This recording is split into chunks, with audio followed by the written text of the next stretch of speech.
Hi అండి. అందరూ ఎలా ఉన్నారు? మీరందరూ బాగుండాలని మనస్ఫూర్తిగా కోరుకుంటున్నాను.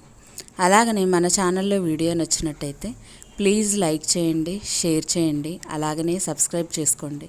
పక్కనే ఉన్న బెల్ కూడా కొట్టినట్టయితే రోజు నేను చేసే వీడియోస్ వస్తాయి మీ దాకా. మీరు వెంటనే ఆన్ చేసి ఈ వీడియో అయితే చూసేయచ్చు. అయితే ఎప్పట్లాగే ఈరోజు కూడా ఒక మంచి గోస్ట్ స్టోరీ అయితే మీ దాకా తీసుకొని వస్తున్నాను. కాంతయ్య, అతని భార్య ప్రేమ, కూతురు పూజిత, వీళ్ళ ముగ్గురు కూడా చాలా మంచిగా ప్రేమగా అన్యోన్యంగా ఉండేవాళ్ళు. కాంతయ్య మోటు పని చేసేవాడు. అలానే తనకు చదువు కూడా ఏమీ ఉండదు. కానీ తన కూతురు అంటే చాలా ప్రేమ ఎక్కువ. తన కూతుర్ని పెద్ద పెద్ద చదువులు చదివించి తనని ఒక ఉన్నత స్థాయికి తీసుకొని రావాలనేది కాంతయ్య ఆలోచన. కానీ ప్రేమ దానికి తగ్గట్టే కాంతయ్య సంపాదన తగ్గట్టుగా కూతుర్ని పెంచుతూ బాగుండేవాళ్ళు వాళ్ళ ముగ్గురు కూడా. అలానే పూజితకి వాళ్ళ నానంటే విపరీతమైన ప్రేమ. తను రావాల్సిన టైం దాటి కాసేపు లేటుగా వచ్చిన పూజిత కూడా తట్టుకోలేక ఏడుస్తూ ఉండేది. అంతలా వాళ్ళ ముగ్గురు మధ్య ప్రేమ ఎక్కువగా ఉండేది. ఎన్నో సంవత్సరాల తర్వాత పుట్టిన తన కూతురు మీద కాంతయ్యకి ఎనలేని ప్రేమ ఉండేది. అలానే ఎప్పట్లాగే మూట పనికి వెళ్ళిన కాంతయ్య ఆ రోజు పనంతా ముగించుకునేసరికి సాయంత్రం 4 గంటల సమయం దాకా అయ్యింది. తన పొలంలో పనులు ఎక్కువగా ఉండేసరికి ఎక్కువసేపు ఆగాల్సి వచ్చింది. అలానే ఒళ్ళు అలసిపోయినట్టుగా అనిపించిన కాంతయ్యకి అలానే ఒక చెట్టు కింద పడుకొని అలా ఆలోచిస్తూ నిద్రపోతాడు. నిద్రపోయి చాలాసేపటి తర్వాత ఒకేసారి కళ్ళు తెరిచి చూస్తాడు. అలా చూసిన కాంతయ్యకి ఏమీ అర్థం కాదు. చుట్టూ చీకటి కమ్మేసి ఉంటుంది. చుట్టుపక్కల ఎవ్వరు మనుషులు కూడా కనిపించరు. కానీ లేచి చూద్దామంటే తన దగ్గర ఒక వాచ్ కానీ సెల్ ఫోన్ కానీ ఏమీ ఉండదు కాంతయ్యకి. ఎందుకంటే అవి వాడడం కూడా తనకి రాదు.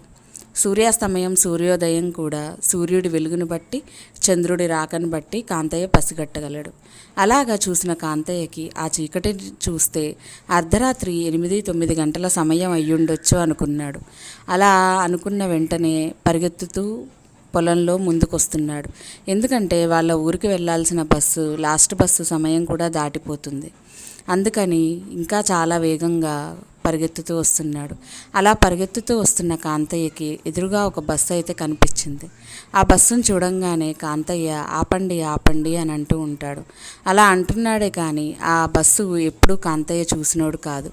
ఆ బస్సు కూడా చాలా వెరైటీగా ఉంది. అన్ని రకాల కలర్లు కలిసి ఆ బస్సు ఏ నెంబర్ కానీ ఏమీ కానీ ఏదీ లేదు. అది చూసిన కాంతయ్య ఆ చీకట్లో కూడా సరే మన సమయం దాటిపోయింది కాబట్టి ఆఖరి బస్సు లేదు కాబట్టి నేను వెళ్ళిపోతాను, ఏదో ఒక బస్సు అయితే దొరికింది కదా అనుకుంటూ ఉంటాడు.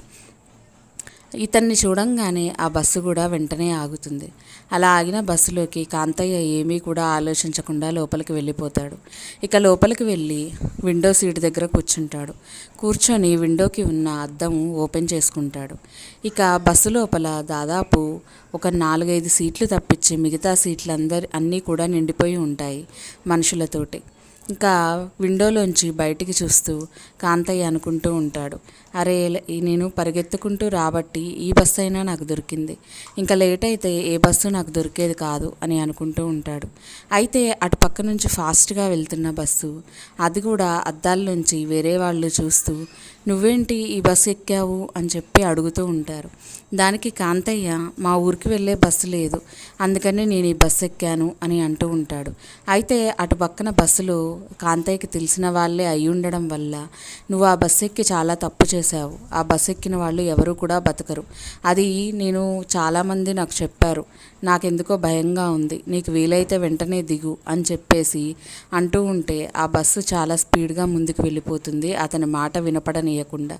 ఈ బస్సు స్పీడ్గా వెళ్తూ ఉంటే కాంతయ్య ఎందుకు ఇలాగా మాకు తెలిసిన వాడు ఇలా అన్నాడు, బస్సు దిగమని ఎందుకు చెప్పాడు, అసలు ఏముంది ఈ బస్సులో అని అనుకుంటూ ఉంటాడు. అలా అనుకున్నాక ఒక నిమిషం వెనక్కి తిరిగి చూస్తాడు. అలా వెనక్కి తిరిగి చూసిన కాంతయ్య ఒక్కసారిగా గట్టిగా కేక పెట్టి వెనక్కి పడతాడు. అలా వెనక్కి పడి వెనక్కి జరుగుతూ అరుస్తూ ఉంటాడు, నన్ను కాపాడండి, నన్ను కాపాడండి అని. తన ఒంటి నుంచి ఎక్కువగా చెమట బయటికి వస్తూ ఉంది. అలానే తన కళ్ళు ఎర్రబడతాయి. తను చాలా గట్టిగా అరుస్తూ ఉంటాడు, ఎవరైనా నన్ను కాపాడండి, బస్సు ఆపండి, బస్సు ఆపండి అని. కానీ ఆ మాటకి బస్సు ఆగకుండా ఇంకా స్పీడ్గా పోతూ ఉంటుంది. అయితే కాంతయ్య ఇంతకీ వెనక్కి తిరిగి చూసిన తర్వాత ఏం జరిగింది అంటే, వెనకాల ఉన్నది మనుషులు కాదు, ఒక మనిషి తల వెనక్కి తిరిగి ఉంది, శరీరం ముందుకుంది.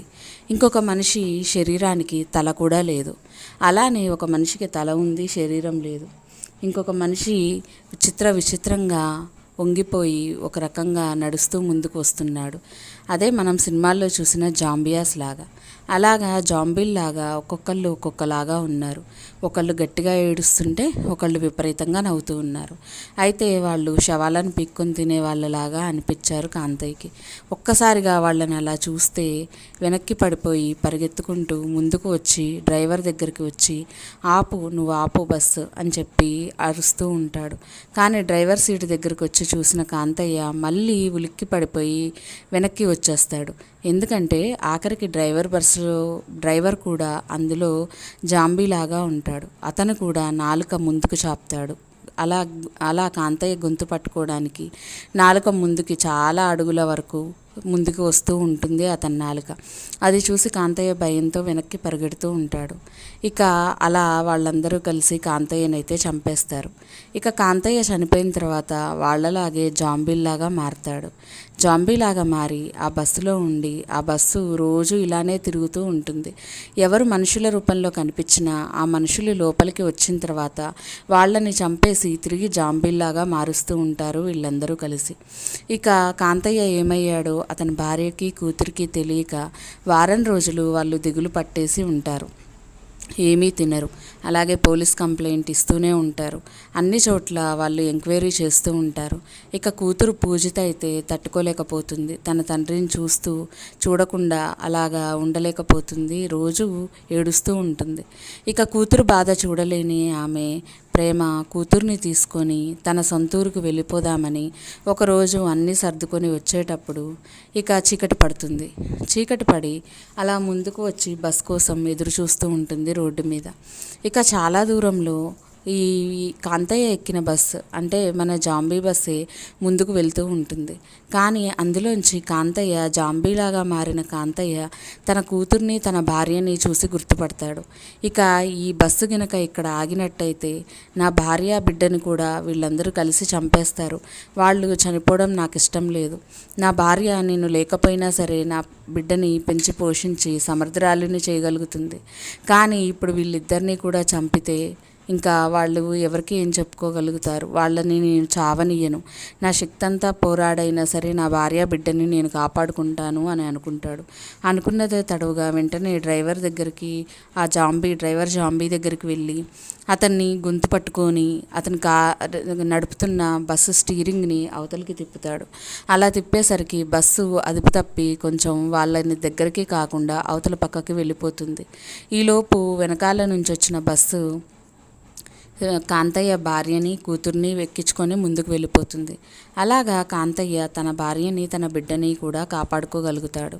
ఇక జాంబీలాగా మారిన అతను చాలా మంచి మనిషి కాబట్టి, తన కూతురు తన భార్య తన ప్రాణం కాబట్టి అతను అలా మారినా కూడా వాళ్ళని గుర్తుపట్టగలిగాడు. ఇక తన భార్యకి తన కూతురికి ఎప్పటికీ తెలియదు కాంతయ్య చనిపోయాడు, అతను ఒక జాంబీలాగా మారాడు అని. ఆ బస్సు గురించి రకరకాల కథలు విన్నవాళ్ళు ఎవ్వరు ఆ బస్సుకి దాదాపు ఆనవాలుగా ఉన్న ఏ బస్సును కూడా వాళ్ళు ఎక్కరు.